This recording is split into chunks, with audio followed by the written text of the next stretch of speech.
लुटेरी दुल्हन के प्यार में इस कदर पागल हुए कि बेच दिए अपना 2 बीघा ज़मीन और 20 लाख रुपया भी ये दे दिए कर्ज उठाकर, और कहीं कहीं से दोस्तों से लेकर और अपने परिवार से लेकर जो है ये 20 लाख रुपया निछावर कर दिया और 2 बीघा ज़मीन। आइए इन्हीं शख्स से आज मिलवाते हैं और पूरा जानकारी देते हैं आप लोग से कि ये कैसे लुटाए। तो क्या नाम हुआ आपका? हमारा अर्जुन कुमार सिंह नाम है। कहाँ से हैं आप? हम झारखंड पलामू डिस्ट्रिक्ट से हैं। क्या ये सही है कि 2 बीघा ज़मीन जो है आप अपने प्रेमिका के प्यार में जो है निछावर कर दिए? 2 बीघा ज़मीन बिल्कुल बेचे हैं और प्यार के झांसे में, शादी के झांसे में हमको लेकर बर्बाद की है और जीवन तो बर्बाद, हम पूरी जीवन खराब कर दी। अब हमारी कैसे आप लोग मिले, कैसे पहले ये बताइए। हम लोग दिल्ली में मुलाकात हुआ। दिल्ली में कैसे मुलाकात हुई? 2014-13 में मुलाकात हुआ।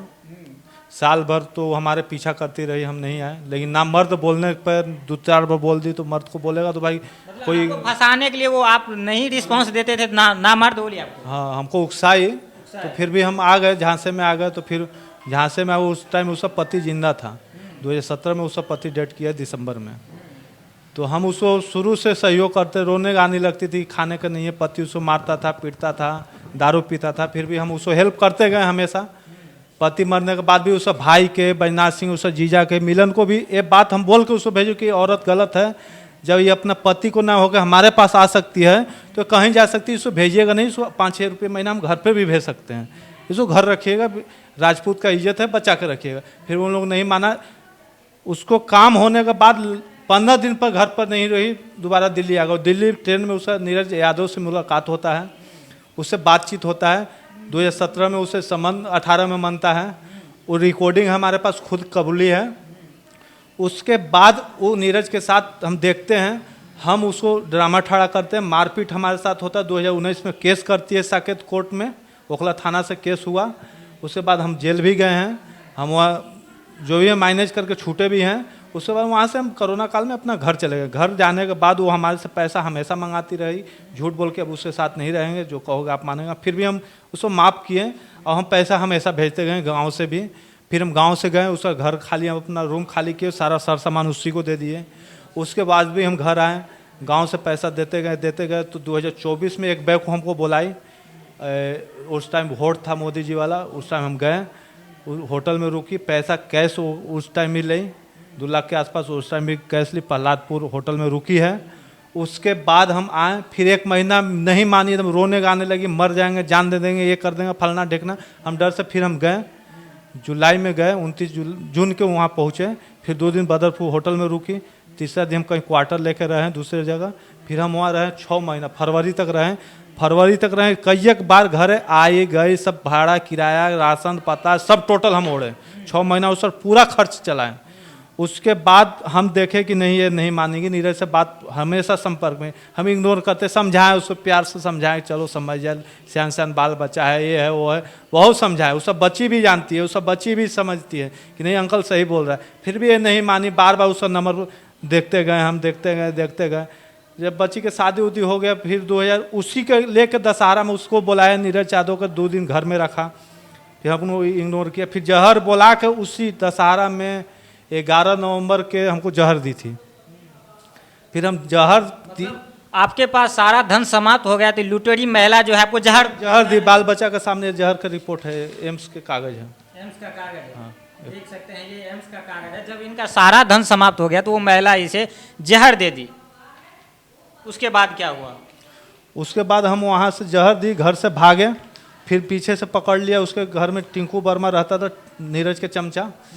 टिंकू वर्मा, वो दोनों पकड़ के हमको ले गया ऑटो पर बैठा के।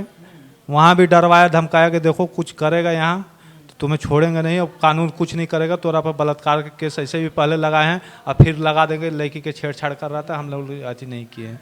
वो सब कुछ किए, हम कुछ नहीं हुआ बोले, हम केस उस नहीं किए।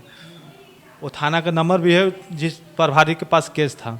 उसके बाद उन्होंने पैसा हमसे लिया, डर से पैसा। फिर उसके बाद आए गाँव, नवंबर में आए गांव, ज़मीन बेचे। फिर ज़मीन बेच के दिए। उस टाइम एगो गहना भी बनवाई, पायल बनवाई, औंठी बनवाई, मैंने 35,000 रुपये का औंठी पायल बनवाई। कपड़ा लिए पूर्वांचल में, मैंने सारा कुछ की मार्केटिंग हुई। फिर उसको दिवाली में देखा तबीयत खराब था, फिर भी गए देखे कि उसका मोबाइल में उसका नंबर है, बात कर रही है। फिर भी उसको एक बार मौका दिए, समझाते गए नहीं समझी। फिर बात उठ गया, बात विवाद उठ होने, वो सब भाई बाप को सबको हम बताए, फिर भी कोई नहीं माना। हम कहे चलो नहीं माना, फिर आन के रांची केस भी किए, कोई सुनवाई नहीं हुआ, कानून से कोई सहारे नहीं मिला। ओखला थाना में दो बार जाकर उसके खिलाफ गए, ओखला थाना वाला सीधा माना कर दिया कि बाबू लेडीज के कोई केस नहीं होता। कानून ऐसा अंधा है कि उस कानून को दिखाई नहीं देता। पुरुष का दर्द दिखाई नहीं देता, लेकिन लेडीज का दर्द दिखाई देता है। पुरुष जितना भी पीड़े में जी रहे हैं उतना लेडीज पीड़े में नहीं। पुरुष के क्या तकलीफ होता है उसका रुआई कोई नहीं देखता है। किस टाइप की है ये महिला? ये महिला बहुत मैंने समझिए कि एक बेसवा से भी बेकार है। बेसवा इससे अच्छी बेसवा है कि पैसा लेगी, ढंग से काम करेगी, अपने घर जाओ, कोई लाका धाका नहीं। लेकिन ये उससे भी बेकार है। अभी भी 10 लोगों के संपर्क है, ऑफिस में 10 लौंडे पाल रखे हैं, मारवाने पिटवाने की धमकी देती रहती है। हम फरवरी में भाग के आए हैं गाँव, फिर वो आई, फिर अभी तक पैसा, पिछले महीना तक हम पैसा 1800 बीमार थी तो भेजे हैं। हमारे पास सारा प्रूफ है और बिना प्रूफ के कुछ हम काम नहीं करते हैं। और सत्य ही हम बोल रहे हैं, हम सत्य पे ही अभी तक कुंवारे रह गए। इस लुटेरी महिला के प्यार के चक्कर में अभी तक आप कुंवारे रह गए। पूरी जीवन हम बर्बाद कर लिए। अब तो शादी होगा नहीं और शादी अब कर भी नहीं सकते हैं। अब तो बदनाम हो गए हम भी। क्षत्रिय समाज में समाज भी कुछ नहीं कर पाता ऐसा। लेडीज के माँ बाप खुला छोड़ दिया है, साढ़ जैसा राण साढ़ बना के। जब अपने पति बेटा को कसम खा जा रही, कल का मंदिर 2 बार कसम जो खा खाई, वो किसी का नहीं है। एक किसी का नहीं है। प्यार के झांसे में सबको बताती, फंसाती है, लूटती है। ऑफिस में 2-4 को लौंडों को पाल के रखी है जिस्म के धौस जमा कर, और इसको कोई काम नहीं है। ऐसी महिला को किस तरह से ऐसा महिला को सीधा फांसी देना चाहिए, या तो सीधा एकदम चौराहे पर गोली मार देना चाहिए, या तो जिंदा जला दो। इसको समाज में रहने का कोई अधिकार नहीं है। दोस्तों, अधिकांश आप लोग देखते होंगे कि आजकल काफ़ी सोशल मीडिया पर वीडियो वायरल होते रहता है। और आज देखिए इनका कहानी आप अभी सुने आप लोग, और देख सकते हैं किस तरह जो है महिला इनको सारा धन जो है वो लूट ली है और 2 बीघा ज़मीन तक भी ने समाप्त कर दी। तो इनके विचारों से आपको क्या लगता है, अपना राय कमेंट बॉक्स में दें।